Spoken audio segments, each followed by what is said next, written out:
On this show, we cover some sensitive topics. Though the obituaries may be outlandish, the people are real. Names have been changed or omitted in order to respect both the deceased and the survived by. While death is no laughing matter, some petty last words can provide some pretty entertaining comic relief. Welcome to Obituary.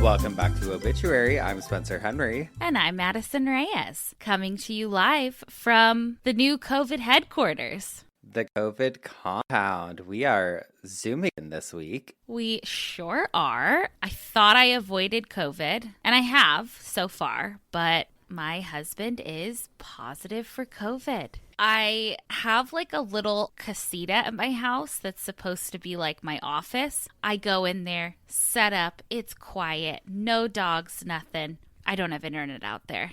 I sent her the Zoom invite and I was like, where are you? And she turns it on and she's like in this room. I see the dogs running behind her. I'm like, they're squeaking their toys. I'm like, okay, all right, this is how it's going to go. It's just one of those fucking days. I don't like COVID. No. Well, and it's so funny because we were talking literally last week about how we hate Zooming and we never want to Zoom and we do not like to Zoom. And then it's like, of course, the next week we're like, hey, we're Zooming it in. We're Zooming it in. This will go out, the second week of December, but this is actually Thanksgiving week. So no Thanksgiving with the family. Oh. What am I going to do? What are you going to do? I know it is. It's the day before Thanksgiving. I'm going tomorrow to meet my family in Palm Springs for Thanksgiving. I'm actually going to be making funeral potatoes for everyone.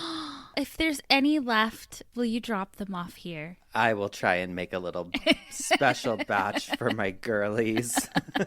Okay, but prior to your lockdown and COVID, well, we were together the other night, but we watched Smile last week after we recorded. We sure did. That was kind of a creepy movie. I liked it. I did too, but I don't know. I thought it was going to be like really fucking scary, like something we've never seen before because of what everyone's been saying. You know what? I didn't have a lot of expectation for it because I expected it to be. Did you ever see the movie Truth or Dare with Lucy Hale in it? Oh, no. There's this whole thing where they do this like creepy smile look like, and so I kind of already threw it in that like teen horror slasher kind of movie. Uh-huh. And so I think my expectations were, oh, this is going to be just like a scary movie. Right. I wasn't expecting like Hereditary or anything like that. Yeah. You know, the only movie that fucked me up ever, and it's so random, but The Grudge. Do you remember that? Really? Uh-huh. I had to sleep with the lights on after it, and like I would just like picture in my closet like a woman with long black hair, and like I had to sleep with the lights on. Really? No other movie has done it to me. Interesting. I'm trying to think if there's any that have like psychologically really fucked me up. Hereditary and Midsommar both did, but it was because I was going through a lot at the time and I was in a very anxious place. And so I think that's why, like, really got me. The Smile, their advertising was so great though, like sending people over to a baseball game and just like smiling weird. I thought that was so cool. Yes, I agree. I always love a good marketing trick. I'm a sucker. Me too. We also have been watching Dead to Me. The third season just came out and you and I have both been binging it. You finished it. I still have like, I think 2 more episodes to go. Okay. It just makes me sad. It's such a good show. It really is. I kind of want to restart it. Uh-huh. It kind of gives me like a little Desperate Housewives vibe. A little bit, just because it's so dark, but then there's so much light. Right. I agree. I really like it. I love Christina Applegate, and I love, what's her name? Linda Cardellini. Yeah. From, obviously, Freaks and Geeks. They're great. They have great chemistry. I really believe that they're like best friends. I know. Really, really good chemistry. Oh, well, I have had so much downtime just sitting at home. I have been perusing the internet and perusing our Gmail. And a lot of people have sent in this article, and I want to read it. It's just wild. It's from revolt.tv. They have a category called Wacky News. The title is Woman Caught Wearing Sex Toy with Boyfriend's Ashes Inside at Airport Security. Oh my God. The article says, an Australian woman was caught passing through airport security wearing a sex toy with her dead boyfriend's ashes inside. Sarah Button, who is a 23-year-old law student, was about to board a flight in the United Arab Emirates before the butt plug she was wearing in her boyfriend's favorite place set off the alarms during check-in. She documented the entire experience on her TikTok page. The videos were uploaded since September, but it recently went viral online, gaining millions of views. They took me and my friend aside without much explanation, Button said, before mentioning that she was forced to call her father to get help with the Australian embassy. No. Imagine. Oh my God, I would be mortified. She also stated that the sex toy was a gift from her boyfriend before he died, and that he wanted to start traveling to the places she and her boyfriend dreamt of visiting to honor his life. The intention was initially a joke because he'd spent so much time in there. And it was his favorite place. Wow. It is the funniest thing he's ever done. I'll spend my whole life laughing about it, which really beats crying, Button said. I also like that I can take him with me to places we only ever dreamed of going. And you know what? I love it. I wonder what his family thought about that. Oh, that's true. I didn't even think about that. I like her attitude of like, this beats crying. This is more meaningful than you think. But the airport security assumed that she was carrying a weapon, it says. Eventually, authorities realized that she was telling the truth and had to let her go. It is unclear if she was allowed to take the sex toy with her. A weapon of ass destruction. Exactly. Ass-exactly. I feel like we heard about... No, that was terrible. I feel like we heard about people like putting ashes in vibrators or whatever, but not a plug. And in the privacy of your own home, okay. But on an airplane, that doesn't seem comfortable. No. My God. Just sitting on him all day. Yeah. Just cremating him again. A coochie cremation. Well, was it in her coochie or her... Or her butt? Boochie. I don't really know, to be honest. I think of plug, I think of butt plug. So I would assume butt. It said butt plug. Oh, okay. So sorry. Sorry about our journalism, you guys. When I was uploading that episode today for last week's episode, Harry Potter and the Torturers, I was like, this is my job. Oh my God, I know. That episode cracked me up. I was laughing. We really got us. Really got us. Wow. We did it. But you know what? We're here. COVID hasn't gotten us yet. Mm-mm. And we're just doing it. We've had our brushes. We're both have cut it very, very close. So we'll see. I make Cisco hold his breath every time I see him. I'm like, hold your breath. I heard you on the phone yesterday. I think you were like walking in there and you're like, hold your breath. Fuck, I can't fucking breathe. What are you doing? Oh my God. Okay.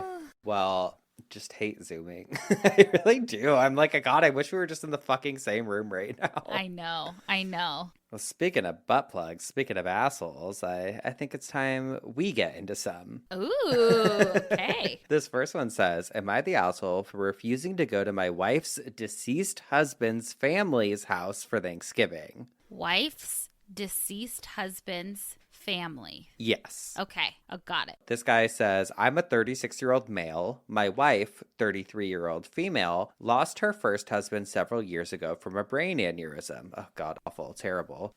They had 2 boys together, 7 and 6, and I have made my peace with the fact that she will always love him. She even has a sort of shrine to him in our home, and I would never ask her to remove it. Okay. Already, you're better off in our books than some of the assholes in the past, so we'll hear you out. Yes. We got married only a couple of years ago, and last Thanksgiving, she asked me to come with her to Thanksgiving at her former in-laws' house. Apparently, she's gone to their house for Thanksgiving since her first husband died. I support this as it's a way for her to stay connected to her first husband's family, and also since it's a way for her two kids to maintain a relationship with their father's side of the family. I went last year, and it was a little uncomfortable, but her late husband's family treated me really well. They were very kind and welcoming to me, and it wasn't a bad Thanksgiving, but it was still really awkward and I felt very out of place. This year, my wife is trying to get me to go back, but I just want to have Thanksgiving with my own family. I've invited her along, but also told her that I understand if she doesn't want to go, but that we should be moving forward. But if she doesn't want to, fine, but that she shouldn't try and make me go to Thanksgiving at her late husband's family's home. She responded that we can have Easter, 4th of July, etc. with either her family or my family, but that she's pledged Thanksgiving to her late husband's family, and that I should come with her as her husband to support her. I don't want to. I think it's weird and kind of morbid. Am I the asshole? He doesn't sound like an asshole. You know, what he said, he prefaced with like the shrine, like he would never make her remove it. I don't think it's that big of a deal, like what he's making it. I would go. I don't think it's that big of a deal, but it just sounds like you guys need to figure it out. Yeah. So somebody wrote in the comments, they were like, I would reframe your mindset on it and just think about the kids and be like, okay, this is a way for them to spend time with their grandparents. Because it doesn't matter that their dad's no longer here. It's his parents. It's their grandparents. I think that's true. I agree with that. Think about the kids. It's one day. It's not even a big deal. Or I would compromise and do Thanksgiving a day or two ahead with them, or switch off years between his family and her deceased husband's family. It's just not a big deal. And I've also, like, my mom, after she passed away, my dad still goes and spends Thanksgiving with my mom's side of the family every year. That's who we've always done it with, and that's who we will continue to do it with. Yeah, it's not a big deal. Not a big deal. Get over it. This one I loved. It says, am I the asshole for sending my dying mother to hospice because of what she said? Oh, God, okay. Oh, listen. I, 30-year-old male, lost my wife 5 years ago. She had a 10-year-old son who I got custody of after she passed. The biological father signed off parental rights at birth and never even met the kid, and we had a 6-year-old daughter together. My 10-year-old son, I consider him my son in every way, has Down syndrome. My dying mother asked to come live with me 2 weeks ago to spend more time with us. Because she is dying and has only months left to live, I told her she can come spend a week here first. She's here now, and we'll see how it works out for everyone, but most of all the kids. She came and things were going okay. Then a few days ago, she special ordered a new set of toys for my 6-year-old daughter, a really expensive one, which I let fly, even though I don't normally let my kids choose hundreds of dollars worth of toys, but I get that she was trying to do something nice for her grandkids. Then today, the set arrived just before dinner, and at dinner I asked my son what toys he chose. He said he didn't choose any toys. I asked my mom what he chose, because my son sometimes mixes up, and I thought that he forgot. And she said that she only bought toys for her grandbaby. I said that she has 2 grandkids, because I have 2 children, and then she said, he's not your son. I told the kids to go play in the living room and told my mother that this kind of talking is unacceptable in my house. She then said, it's true, you have no obligation here. You should go to foster care or stick it in a facility before your life is ruined. It, bitch. Can you? Oh, she needs to go to hospice, honey. She needs to go. I flipped out, called her all sorts of names, and told her that I'll be calling hospice first thing in the morning and them take her the same day, which I did. She cried all night, begged me not to make her go die alone in a hospice, but I said, she crossed a line and I'm done. My aunts called me an asshole, and some of my friends said I should just let it go because her time is limited, and my sister, who lives abroad, said it was just plain cruel. My cousin said what she said was awful and I did the right thing. I feel a little bit guilty. Am I the asshole? Oof, that is complicated. Nope, I don't think so. I don't think he's an asshole. No, I don't think he's an asshole, but I do think he's going to regret that decision and not just trying to ignore it. Maybe. What if she's been awful his whole life? I know. We need more of a backstory. That's true. They did add, I will still visit my mother in hospice if she wants me to. They're not like, I'm writing you off, but it's like, you can't come stay at the house. I mean, I would. Honestly, it's so fucked up, but if it was me and somebody said that about my child, I'd be like, yeah. Get out of here. No, you would feel differently. I think if someone came to your house and it was like, you need to go drop Doris off at the pound, you need to get rid of it, you'd be like, oh. Yeah, I'd probably kill them. They wouldn't have hospice. They wouldn't need it. Yeah. You would die in the home. Just by me. Yeah.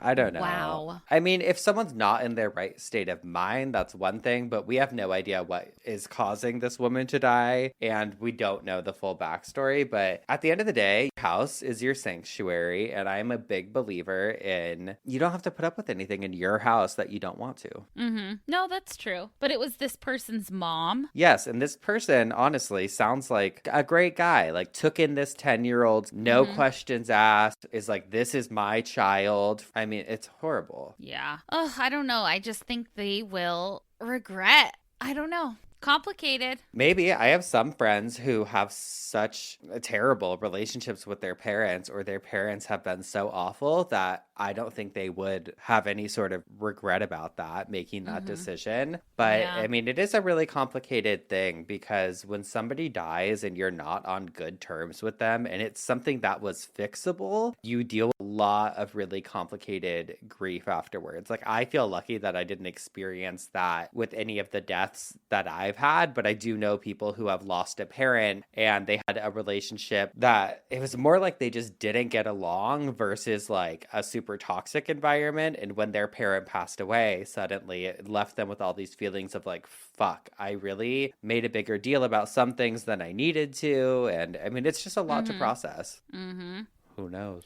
I think like selfishly for you, so that you don't have any complicated feelings after, maybe try to make it right. Who knows? Who knows? I can't make that decision for you. I mean, you do need to definitely like try and keep things. I mean, when somebody dies and you're in a fucked up place with them, there's a lot more to deal with after they die than just like the grief of losing them. I don't know, but not an asshole. No, not an asshole. I think right and appropriate in his decision, and I get it, but complicated. Very complicated. Complicated. You got any emails for us? Spencer, you want to hear complicated. This is from a Geoff. It says, hello, Spencer and Madison again. Remember backyard burial? This person sent us an email a while ago about a backyard burial. Right. They said, I'm catching up and listening to the Halloween episode, and the topic of wills came up, and I screamed. Sorry, not sorry for the possible length of this story, but let me tell you, lots of lessons to learn. So to preface, all my family on my dad's side have passed except for my uncle and my cousin, and obviously myself. At the time my grandma passed away, it was assumed everything would be split 50-50 between my uncle and myself on behalf of my deceased father, since we're the only living heirs to the estate. At the time, my uncle was going through a divorce and had been separated from his wife for some time, but it wasn't official yet. So legally, she was entitled to half of his inheritance, and he didn't like that. So in the time we're going through probate, he pulls this will miraculously out of thin air after never hearing of a will a day in his life, saying that my grandmother left all of her worldly possessions, including her jewelry and a bedroom set, specifically promised to me, her only granddaughter. Basically, my whole life belonged to my uncle. I got a copy of the will, and I could tell the handwriting was off. We knew it was fake, and we hired a handwriting analysis thanks to keeping every single birthday card from my grandmother. But because we didn't have anything with a written date, it was deemed inconclusive, so the courts accepted the will, and my uncle won everything. What? It turned into a huge fight. He cut me and my cousin off, didn't speak to any of us, and treated us like we were money hungry and selfish. Here I am, 10 years later. My cousin passed away from an accidental drug overdose. My uncle ended up committing suicide, and I ended up finally getting my inheritance and was able to buy my childhood home and set my kids up for a great future. Aww. So, with that being said, please, if you still send handwritten cards or letters to loved ones, make sure it's dated and signed with your name in case your family wants to fake a will and steal all your assets. But in all seriousness, this is a true story and it feels like a fever dream. When I had to handle the estate after my uncle passed, my lawyer said the situation sounded like a law school test question. So I guess this ended up being pretty long, and I don't know if this makes any sense because I'm trying to quickly type this out during bath time. If any of this is incoherent, much apologies. Love ya. Talk to you later. She didn't say if I could say her name, so I'm not going to say it. But that is the craziest fucking story. That is insane. And we talk about it all the time. Money drives people to do awful things, especially on Cult Leader. I feel like I'm always saying it. And I know personally, like when my dad passed away, there was a whole weird thing with one of his relatives when it came to money. And it's always messy. But that is not how I thought that story was going to go. At first, I was going to be like, oh, maybe the uncle will be like, hey, I'm going to make this. I made a will that's going to say you're inheriting everything so that my wife X doesn't get any of it. And then we'll figure it out later. Because that's, I guess, not what a good guy. If you're going to do something illegal, that's the way to do it. But he just said, fuck everyone. I'm taking the money. Oh my God. I can't believe it. It was fine. It passed even after handwriting analysis. It's crazy that wills can honestly be, I feel like, manipulated really easily. Mm-hmm. Not mine, baby. I'm making sure Hot Dog is set up for success. Oh my God. Can we just talk about the conversation we had last night? You were basically planning my death. You were excited.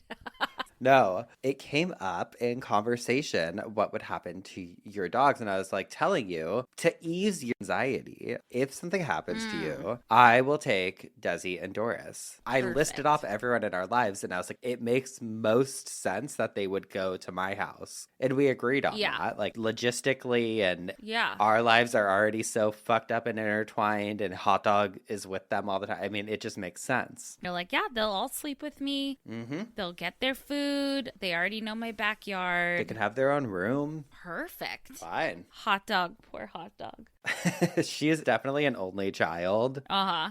That girl. She's just something. Something else, man. Something special. She is not a side bitch. No side bitch energy. No, not Miss Hot Dog, but... She's a main. But I see where you're going with this. Yeah, you're first this week. I might got a little side bitch for us. Why does my hair look like Keith Urban right now? It's giving Billy Ray.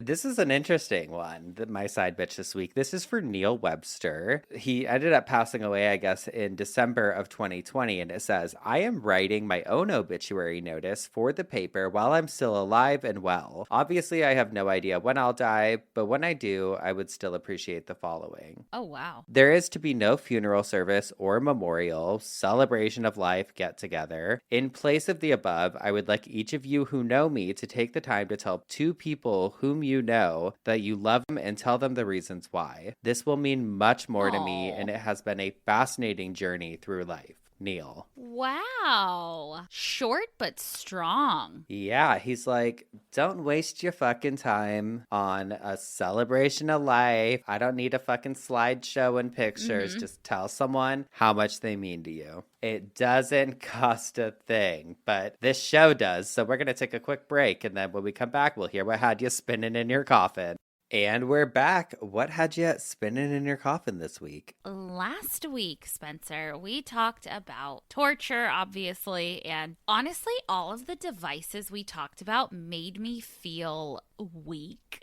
Like, when we really got down to it and started looking at pictures and explaining it, it just fucked me up. Yeah. I'm pretty sure neither of us have ever felt any physical pain like that in our lives. I mean, I can think of me spraining my ankle a few times, and I can think of you falling off that scooter and getting like a road rash. But really, we haven't experienced, knock on wood, too much pain in our physical pain in our lives. I started thinking about pain. And then I had remembered seeing like a Today Show interview or, like one of those talk show interviews about people who couldn't feel pain at all. Yes, I've seen I feel like it was like a TLC show or like some show back in the day did a whole thing on like people who cannot feel pain. It's crazy. Yes. So I did a deep dive on exactly that. I discovered how pain is so important, and it's something we don't really think about. We try to avoid pain at all costs. Pain is really there to protect us, and it's like a built-in alarm system for your body. A lot of people who have this disorder die in their childhood because so much stuff goes unnoticed. The actual disorder is called congenital insensitivity to pain. This disorder is incredibly rare. I read that there's less than 1,000 cases documented in the US, although I've read as little as 300 have been documented, and not much is explained about it. It wasn't explained in any medical literature until 1932. Oh, wow. I enlisted WebMD to help me explain a little more in detail about this disorder. They said, quote, congenital pain insensitivity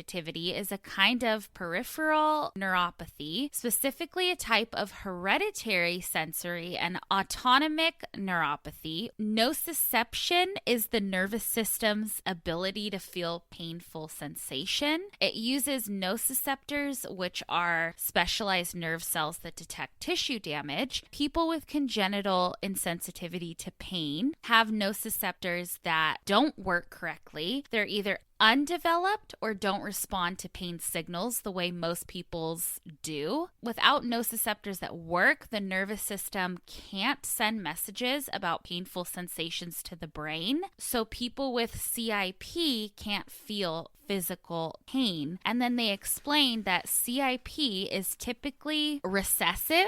For a child to get this disorder, they would need to have 2 copies of mutated or changed genes passed down from their parents. So I guess both their parents need to have this gene in order for them to get it. People who suffer from this disorder can have symptoms like, obviously, lack of pain, anhidrosis, which is like excessive sweating. No, it's the opposite. They don't really sweat. And this causes a bunch of problems too because they can't regulate their body temperature. So if they're outside and it's, freezing cold temperatures and they don't really feel it, their body also can't regulate it. Same with the opposite. Same with heat. Like if they're super, super hot, they can suffer heat stroke because they don't feel it and their body is also not regulating their temperature and sweating. Some people who suffer from this have a lack of sense of smell. They're also more inclined to have bone infections. They have a slower healing time for injuries. They can have some bathroom control problems and some behavioral issues. Just a whole bunch of things that you don't think. You're like, oh, they seem like a superhero. They don't feel any pain. Wow, that's cool. And it's actually one of the worst things you can think of. Let's take a look at some well-documented cases. The first one is Edward Gibson. Edward was written about in a British medical journal in the 1930s. He was 54 at the time when they wrote about him. He made his career as a well-known vaudeville performer. His act was geared toward letting audience members try to inflict pain on him, but he never felt it. Oh, wow. He'd be like, you can drive pins into my skin. You can hammer a nail through my hand, and I don't feel it. TheDailyJester.org looked into that medical journal, citing... The Daily Jester? Yeah, it's daily.jstor.org. Oh, that's... wait, I think that's... What is it? It stands for journal storage.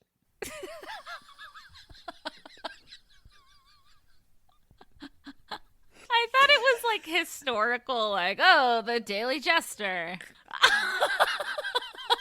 I was like, this cannot... I need to go back to this cannot be. WebMD.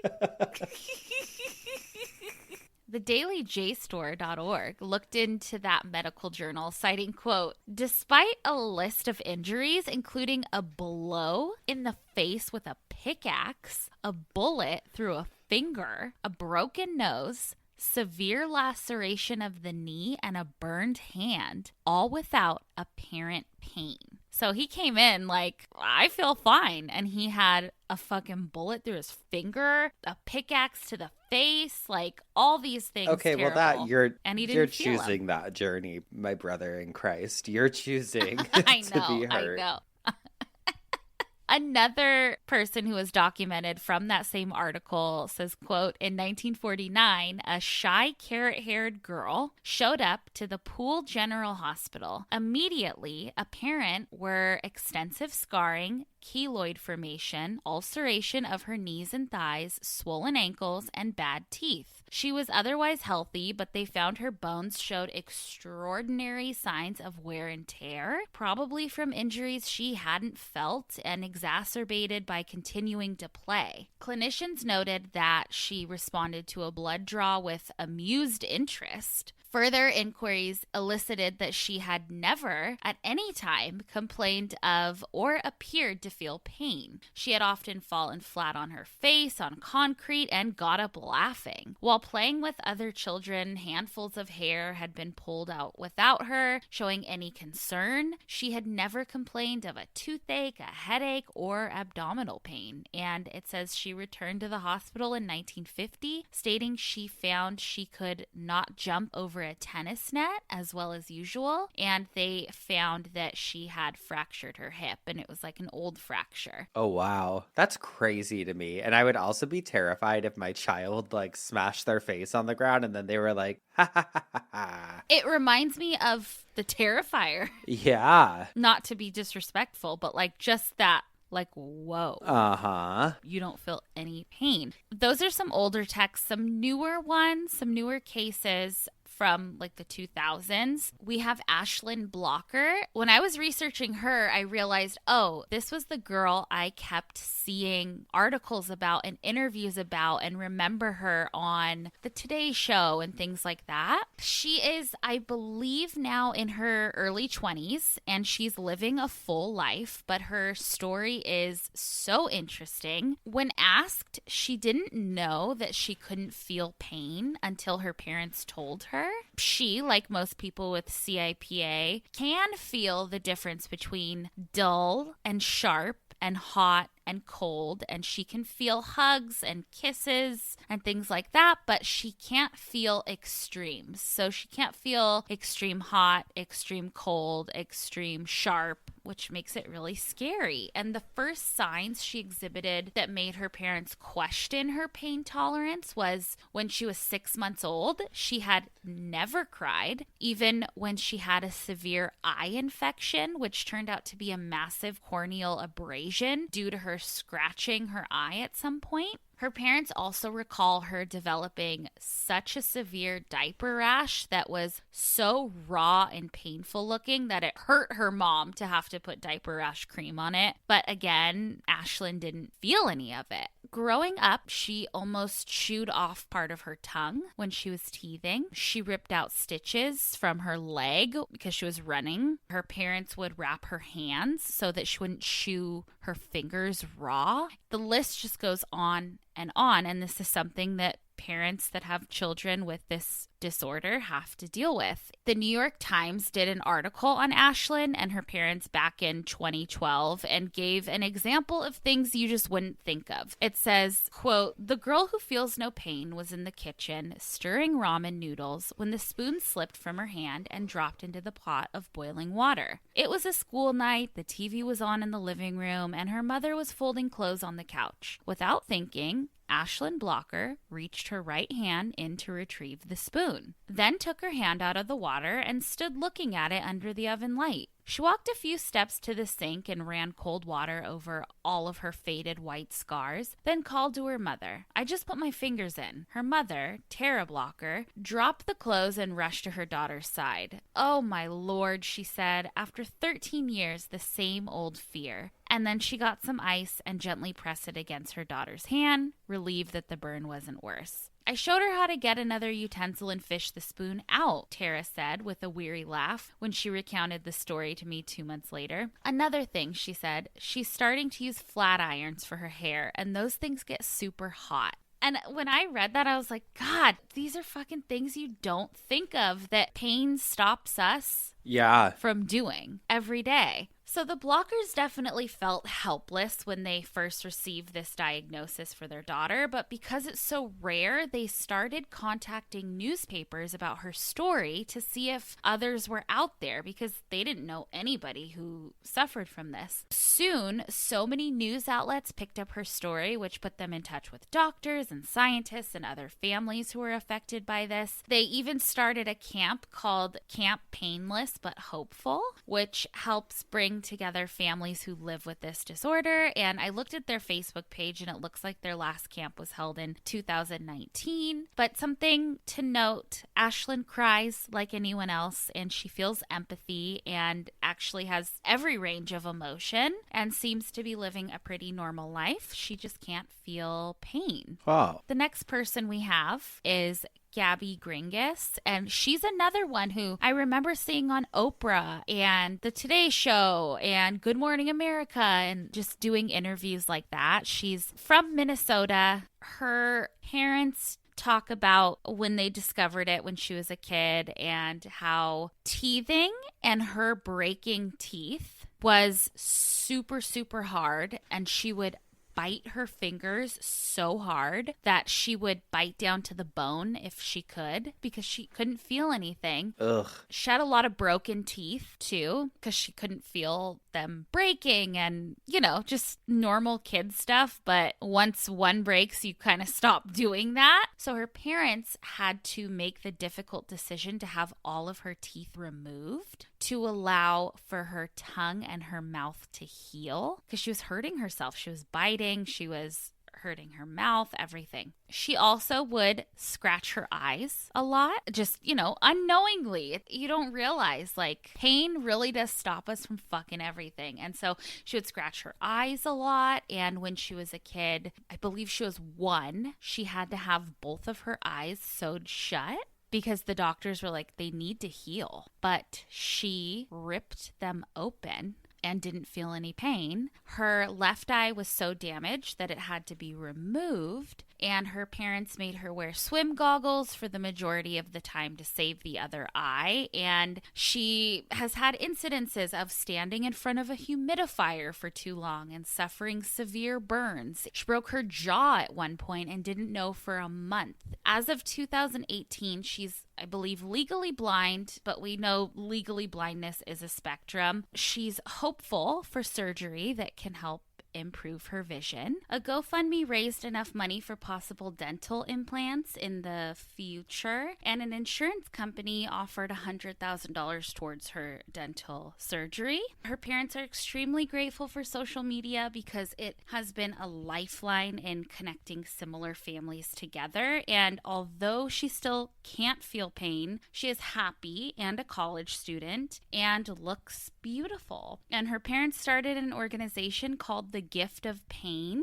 They help others with CIPA connect with each other and help with resources and forums, etc. Every case that I read, all the parents have said, like, you never thought that the words like, I want my child to feel pain would come out of your mouth, but they were like, we would give anything for them to feel pain. It's really incredible. I mean, the whole thing, I feel like it's something that you, especially back in the day, I feel like there was always TV specials of like the girl who can't feel a thing and blah, blah, blah, especially from our years, but they were never necessarily super educational on like, well, why is that? And what does that actually look like for your everyday life? And it's so interesting to hear about because your first thought when you hear like, oh, they never feel pain, it's like, wow, that's incredible. I would love to never feel a broken bone or anything. But even like I broke a toe recently and I winged it and let it heal and it was fine because there's not really anything you can do for that. But I did Google like what can happen, and it's like there's certain ways you can break a toe and then it can lead to an infection, and like you don't really realize how many things our bodies are actually doing and what pain is indicative of. I guess like too, I wonder, I'm like, if you can't feel pain, can you feel pleasure? But I guess that one girl, she could feel hugs and all that, but I'm like, I wonder how that feels the same way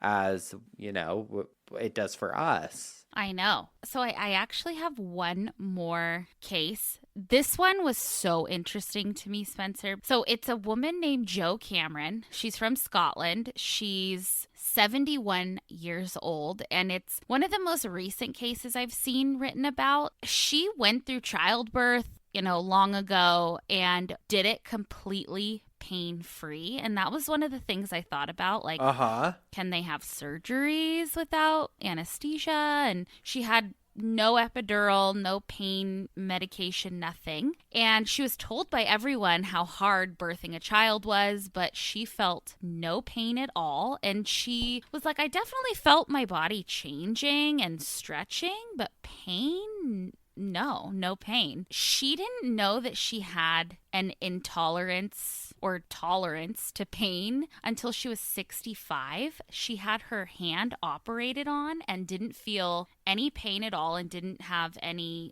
need for painkillers. And the doctor was super concerned because it was a painful surgery. And then she also needed her hip replaced and didn't know that she had worn down her hip so much. But what's interesting about her case is that she feels little or no pain, but she also has never felt fear, anxiety, or suffered from depression. And her body heals really quickly. And she can eat spicy food and it doesn't bother her at all. I guess scientists were like, we've studied people that feel no pain at all, but she has a genetic mutation that's different from them.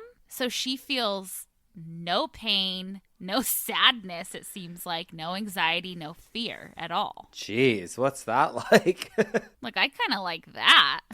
God, to not feel anxious every day? Huh, a concept. A little different than the CIPA, but not much. I mean, she couldn't feel any pain. She didn't even know she had to have her hip replaced. It's so wild. So wild, but she has that added doesn't feel fear or anxiety, and her body heals quickly. So very, very interesting. God, it's really mind-blowing. I mean, it's crazy because you think about it and you think about something like this, the concept of never feeling pain and never feeling sadness or anxiety. And it's wow, I would love that, but in reality, it's so dangerous, and I guess that's the truth. If you're feeling pain, you're feeling something, and it means you're alive. Totally. And how do you know what happiness feels like if you don't feel sadness? Right. We are just getting poetic over here. Poetic babes. That's just what had me spinning in my coffin. I know it's a little bit different than our normal, I guess it's not different. It's science still. But yeah, just some things you'd never know. Very, very interesting. Thank you. Thank you. What do you got for me? Well, I got a break right now, and then maybe I'll tell you. Alrighty. We'll be right back. And we're back. Spencer, what's got you spinning? Well, girly, we love a thrift store, okay? We like to peruse the aisles, look at what once belonged to other people. Mm-hmm. What would you do if you found a nice little box, we'll say, and inside was somebody's ashes? No, I would return it to the store. Actually, I changed my mind. Well, somebody posed the same question on the online forum, Quora, and the answers were conflicted. However, most ended up agreeing that perhaps you should take them to the local police station, which I hadn't really thought of before, but I'm like, well, I guess. Oh, I would have tried to take them to Habitat for Humanity, and they would have turned me down. You have to take them to the dump. Yeah. Well, it turns out that the occurrence of stumbling upon someone's ashes is not a rare one, and many, many people have found themselves in the strange predicament of what am I supposed to do with these ashes? Wow. From grocery stores to storage units, this week I'm sharing several stories of people who stumbled upon a stranger's cremated remains. Wow. I couldn't even imagine. I'm ready to hear. Ready to hear it. I have actually moved to my living room. For everybody listening, we've had some technical difficulties with the Zoom, and I have a new, it's like a ginger jar, but it fully looks like an urn is sitting in my living room. I love it.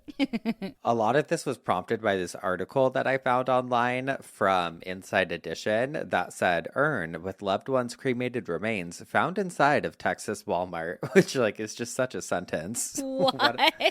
What a headline. This was actually recent. It was published in October. And the article's pretty short. I'm just going to read it. It says, quote, someone had found this over in the fabrics and crafts section. Maybe somebody set it on the shelf looking for another container and accidentally left it there, Walmart employer Ginny Long told CBS. A search is underway for the owner of an urn containing the ashes of a loved one that was found inside a McKinney, Texas Walmart recently. The sacred object was discovered by patrons of the superstore, and employees have been working nonstop to try and track down the owner. The urn had the words "Mom's Ashes" written on the back, along with a date.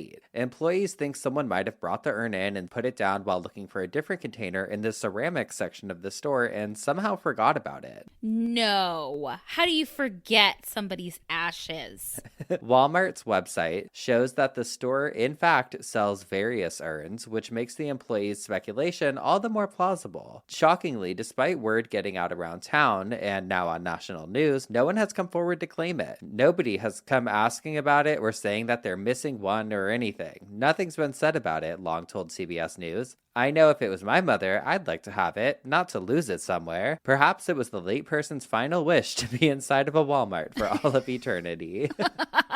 I was actually interested in this because I knew that Walmart sold caskets because people have sent us articles and listings and stuff before. I don't know if you've seen that. Right. But I didn't know that they sold urns at Walmart too, but I guess it makes sense. You know what? I lied. I didn't know Walmart did, but I know Costco and Sam's Club, I think, do. You probably get like a 2-for-1 or something. I know. They probably pay for the funeral too, or a package or something. You get free tires. Well, for some of the caskets that we've covered, they might need them. Yeah, they actually have a really massive collection of urns, and some are really nice, and ones that I've seen, like they have them at other crematoriums and stuff. So I was like, okay, good to know. You can just go pick up an urn. Are you coming around to Walmart? I mean, food for thought, baby. Walmart felt pretty random, but a secondhand store, I could absolutely see this happening. Totally. And there's quite a few stories out there. I actually found a story from earlier this year, also in Texas, in Austin. I think they're getting real loose over there. This article said one Texas woman's thrifting trip took a mysterious turn as she discovered a used urn at a local Goodwill store. Which I'm like, who's dropping urns at Goodwill? Because you are going to hell. You are. And I feel like the Goodwill employees would check it, but I guess not. I guess not. I will, which also is concerning because I'm like, oh, did they just put stuff out? They didn't even look. They don't clean it. Like there's not even a wipe down. So the gal who found it, her name was Jessa Randell, and she went into a local Goodwill and she found this like small vase-like item, but then she starts looking at it and she notices that there's a plug at the bottom of the ceramic. So she takes out the plug and there's like this little bag of ashes tucked inside. Oh my God. I love that. The article I found said store managers confirmed Goodwill does not track personal or contact information for donors, and the urn didn't have any sort of identifying information or names or anything etched on it, so they didn't really know what to do. But she's like trying to like find the family, and she told the press, she said, I just had the sense that I couldn't leave it there. It just felt sad and it needed a home. And so she and her husband, they named the urn Jackie. In a way to provide it just a sense of respect and integrity for its occupant, she said. Currently, the two haven't narrowed down any leads on who might be missing the urn, and I feel like they're not going to find out because it was Goodwill. So Jackie is just in their home? Yeah, just living in the urn, and I kind of like love that. Like the macabre part of me is like, okay, like I get it. Like I can't just discard you. I can't just put you back at the Goodwill. I guess you're coming home. I mean, I'd probably put it in the garage, like detached from from the house, but it can come home. Oh, I love it. I love it. And I love the name Jackie. It could be male, female, non-binary. It doesn't matter. No, what's in a name? What's in a name? They did notify the police. They were like, yeah, I mean, we can test the cremated remains for DNA samples, which I was like, damn, I didn't realize that you could still do that after somebody's been cremated. It says during the cremation process, bones and teeth remain, and when extracted and analyzed can potentially be matched to a DNA strain. Bones don't burn, babe, right? Yeah, they just get smashed up, I guess. You can't get away with anything these days. I know, right? Like, your mind automatically goes to murder. You're like, okay, so even if I burn this body, they could still find it. They could still figure it out? Fuck. I know. But apparently that was the first reported urn found at a Texas Goodwill location, officials said. It's common for families who are cleaning out houses during big life events, such as a death in the family or a cross-country move, to donate in bulk. And an unusual item could easily be mixed in. I bet I just picture someone's husband being like, I'll throw this vase in. Yeah, I got this. And then the wife being like, have you seen my mom's ashes? You know what? One of my grandma's ashes, the one who obviously slid down the hill, is not included in this, but like one of my grandma's or great grandma's ashes are in my parents' house, I think, and I don't think we'd be able to find them. You gotta know where the ashes are. I don't. The article ends with, elsewhere in Texas, this isn't as rare of an occurrence. At a Goodwill in north central Texas in the Fort Worth area, urns, empty coffins, and even a live grenade have all been donated. Holy shit. We have to sidetrack for a second because that had me thinking, what are like the craziest things that have been donated to thrift stores? And so I found this list that BuzzFeed did.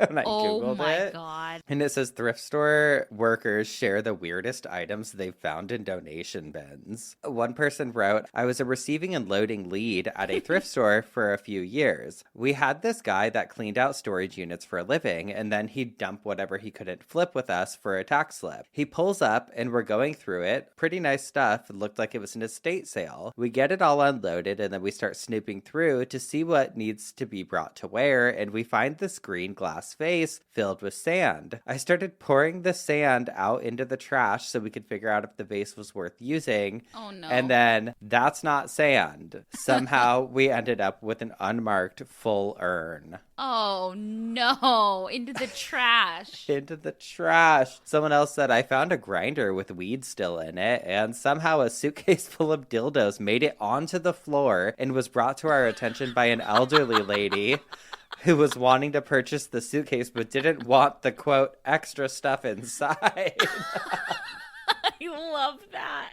Oh my God. Someone said, I worked in donations, and the same day we got a pickled baby tiger shark and a coin purse made from kangaroo scrotum. Oh my God, how'd they know it was kangaroo scrotum? I guess there was a tag on it, they wrote. Me and my coworkers were guessing that it was an unwanted gift someone felt bad about throwing away. Oh my God. Ew, someone said they donated an entire trash bag full of dirty diapers. What the fuck? People are sick. There is like another grenade launcher, apparently, which I'm like, how do you just have this in your possession? But then I have to end with this one. It says, I was sorting out some donated items and came across an unusual set of tools. Through some research, we discovered that it was a full transorbitable lobotomy tool set. It got donated to a local university for display, and apparently a vintage set in good condition can sell for around $1,000.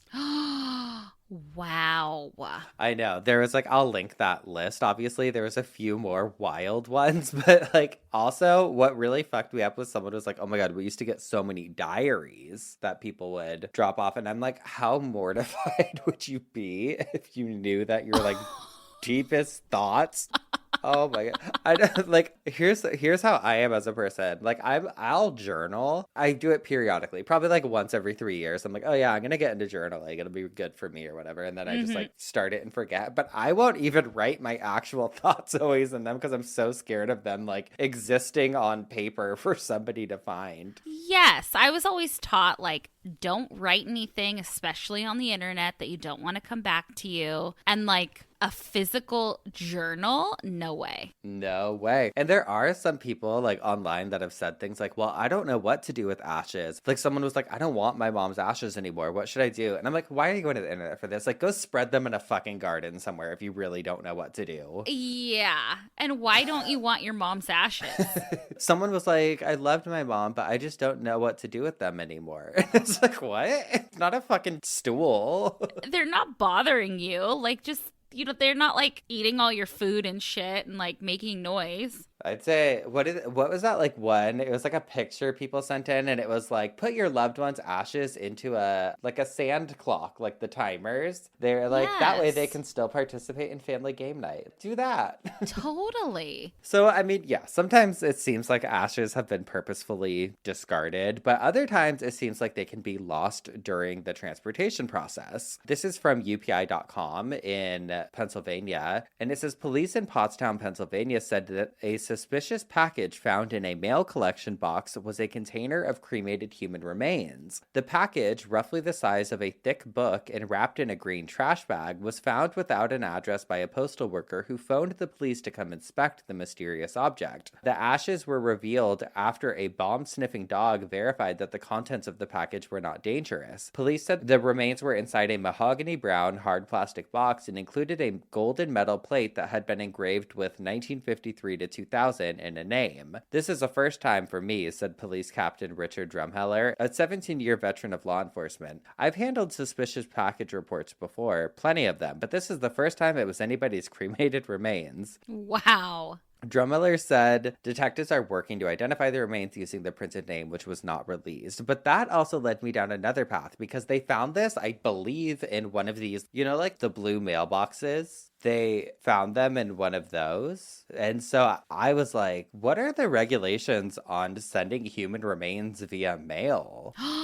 Did you look it up? Oh, yes, I did. I found out. Okay, USPS actually has this in their frequently asked questions section on their website. It says, shipping cremated remains and ashes. USPS Priority Mail Express label 139 boxes and kits for shipping cremated remains and ashes. So they have like a whole list on there. If you ever find yourself in this predicament, it tells you exactly how to like print the labels and everything. But it has, how should cremated remains be mailed? Cremated remains may only be shipped using Priority Mail Express and Priority Mail Express International service for shipping cremated remains domestically and internationally. U.S. Postal Service is now requiring the use of label 139 on all shipped cremated remains. No other service is permitted. So if you ever are at the post office or if you're a mail carrier and you see label 139 on the box, just then know there's a body in there. Wow. And then you can ship internationally. But yeah, label 139 is the label. So you'll know. It'll tell you. Cremated remains, baby. You see like a fragile label? Nope. 139. Another really common place for ashes to be found is in abandoned storage units, which makes me really sad because I feel like, damn, like if someone couldn't pay to keep it going, like at least let them grab grandma on the way out. I know. But they tell you what to do if you happen to find ashes. According to onlinestorageauctions.com, although it's not exactly common, it's also not unlikely to come across human remains in a storage unit. Quote, most of the time, these will be in the form of cremains, which are often stored along with the rest of a family's belongings during a move or other transition period. Wow. Occasionally, though, you'll find something weirder, a coffin, formaldehyde-preserved body parts, or even a murder victim. Within the past few years, all of these have been found and turned into pretty high-profile cases, and it's not impossible that it could happen to you as well. So, how do you prepare for the possibility of finding a body or other remains in a storage facility? Knowing what your options are in advance will help you make a smart decision if that comes to pass, which I'm sure the people that like professionally do that probably find so much weird shit. Oh, absolutely. And you have to have a lot of patience, I feel like, because as much as I think it'd be fun to go through somebody's storage unit,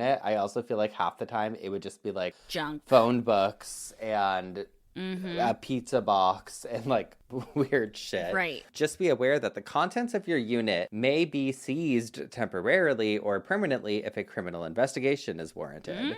In the case of cremains, you have a few options. The first and simplest is to simply leave them along with any other personal effects with the facility manager, who may then try to contract the original tenant to return them. You can also try to get the tenant's contact information and try to return the cremains yourself. In most cases, families will be relieved to get such a personal item returned to them. Occasionally, though, they can be a bit combative with you about the other items you may have kept for yourself from the unit. If the original tenant cannot be found, your next best option is to contact a funeral home in the area. They may be able to identify the cremains based on the information you can provide about the tenant, allowing you another channel for communicating with them. They may also be willing to hold on to the cremains for you or tell you how they can be properly disposed of, as there are state laws governing the storage and disposal of ashes. And they were like, if you have any other questions for us, let us know below. And someone named Polly commented, and they wrote, I work for a storage company as a manager, and I'm currently dealing with 2 sets of cremated remains left and abandoned from an auctioned unit. It's not an easy task dealing with remains. In our case, all avenues have been exhausted. One lucky man was a veteran, and we were able to get the Neptune Society involved, and he will eventually end up at a national cemetery with other unclaimed vet remains. Aww. And he will be properly buried. Our other case, not so lucky. His family is dead, and he, in fact, would be over 100, so no one is left to sign off on anything. To be scattered at sea legally, you need a family member to sign off and pay a service if you can find one in your area. It's not free, and the remains need to be sent out over 3 miles into international waters. Cemeteries cannot help, and it is a felony in every single state to just dump ash remains. The police cannot help either. Please, people, stop leaving your loved ones in storage units. 9 times out of 10, they will forever go unclaimed and sit in a dark cupboard forever. Oh my God.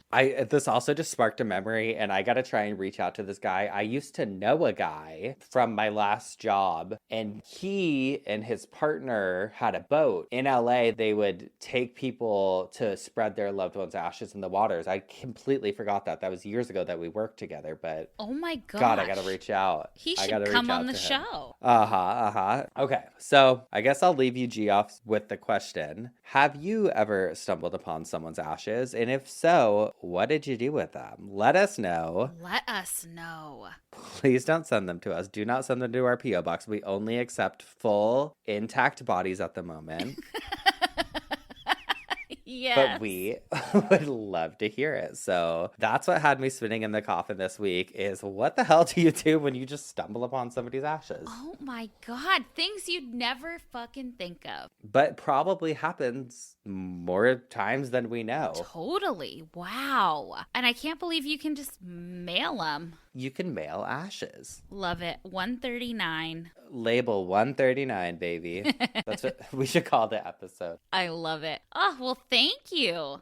Yes. That was so interesting and also just scary what can be donated to the Goodwill. Yes. So next time you don't know what to do with that dildo or that butt plug with your boyfriend's ashes in them, just send them to the Goodwill. Oh, please. You thought a couch was bad? You didn't take my couch? Well, I'm going to donate my dolphin. And if you know what that is, then you know. Oh, fuck. Oh, my gosh. Well, should we get into some obituaries? Some honoring people? Yeah, how about we honor people for once? I have a woman named Patricia, and I loved her obituary. It was short and sweet and so funny. Patricia of Waltham, formerly of Pompton Lakes, New Jersey, May 7th, 2019, died after a courageous battle with pancreatic cancer. Daughter of the late Henry G. and Helen B., sister of Henry J. and his wife, Alan D. and his wife, Karen. She is also survived by many nieces, nephews, and cousins, by numerous friends that she held dear, and by her beloved dog, Bailey. She was Senior Staff Development Specialist for Meditech Corporation, and she was passionately involved in local theaters in Burlington, where she was past president, Arlington, Concord, and in Kerrville, Texas. To quote her, "I have gone from a nun to a stripper in 4 short years doing theater." The family would like to thank everyone at Dana-Farber Cancer Institute, Brigham and Women's Hospital, Spalding Rehab Center, Marysville Rehab Center, and Care Dimensions Hospice House. Oh, I just love a nun turned stripper. Love a nun turned stripper, and love also a stripper turned nun. It's never too late to turn to the Lord. Oh. Our Christian Spencer Henry and Madison Reyes Christian Ministry. 6969. Okay. Yes. I'm excited about my obituary. You know what? Just listen. Okay. This is for Larry Sloan, who was the publisher of one of the world's best loved language games, who died on Sunday. The Mad Libs series of books has brought roars of laughter to the American household since the 1960s. He was 89. Mad Libs, in which players complete sentences with random words and then read back the results, was originally shunned by book publishers and game manufacturers, but now more than 110 million copies have been reportedly sold, according to the LA Times. The Mad Libs series has become a road trip favorite. All you need to play is a pen and some basic knowledge of grammar, which, I mean, I know we're typically Googling what the hell is a adverb. Well, yeah, there's a little cheat sheet that I always have to look at. Okay, but then someone named the real Tim Kelleher wrote online his own obituary for Larry Sloan, and it just says, Larry Sloan, co-founder of Mad Libs, has died. Larry is survived by his wife, Abe Lincoln. He was born in a bathroom. And he had a pet rhinoceros. I love that. That was it. So much. I loved it. And I was like, I've never thought of a Mad Lib obituary before, but you know what? That sounds fun. I love that. Remember we used to do them on Patreon? Oh, the Patreon days. I know. We got to figure out how to interact with you guys, I guess. Oh my God. That was the best. No blanks to fill in here because we've spun in our coffins. We've bitched our obituaries. That means it's time for some silly titty Christmas tree.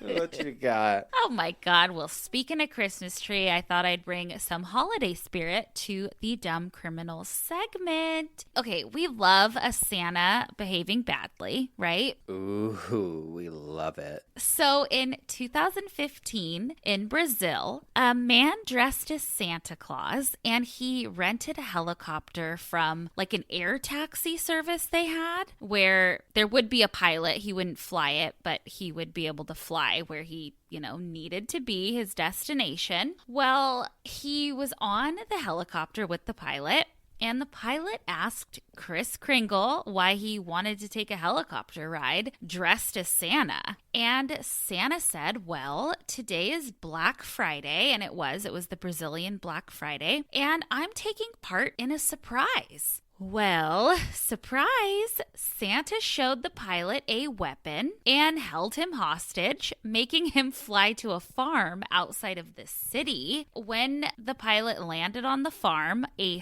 third man, possibly an elf, tied up the pilot, threw him off the plane, and Santa and his little helper got into the plane or helicopter and flew away. I have been searching high and low for an update, and there is no update. There was a manhunt for Santa, and he got away to the North Pole, and this is a real story, people. What the hell? So I don't know if he's dumb or if he's smart, but he was dressed as Santa, and we love it. We love it.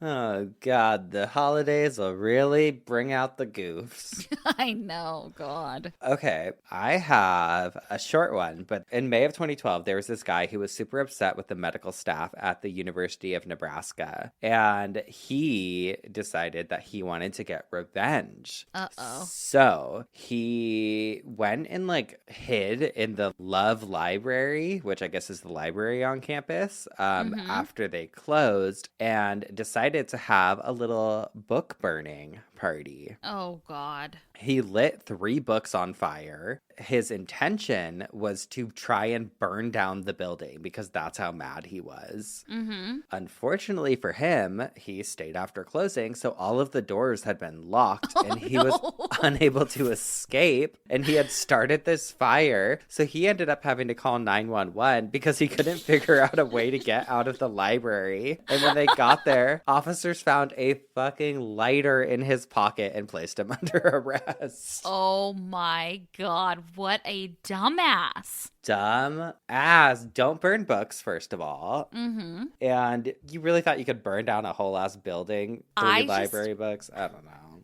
I wish there was like security footage of him freaking the fuck out. Like oh shit.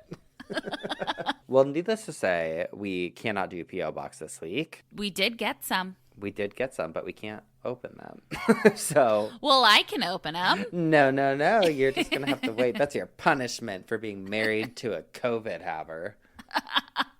But if you have stuff you want to send us, you can send it to P.O. Box 18149, Long Beach, California, 90807. You can write to us at obitpod@gmail.com. Follow along on Twitter and Instagram at obituarypod. And you can check us out on TikTok with our puppets at Obituary Podcast. And you can also get a cameo from us. You sure can. That's it for this week. I think we've wrapped things up real nice here. We'll put a little Christmas bow on it, and we'll see you next week for some more coffin spinners, obituaries, and dumb ass criminals. Goodbye. Goodbye.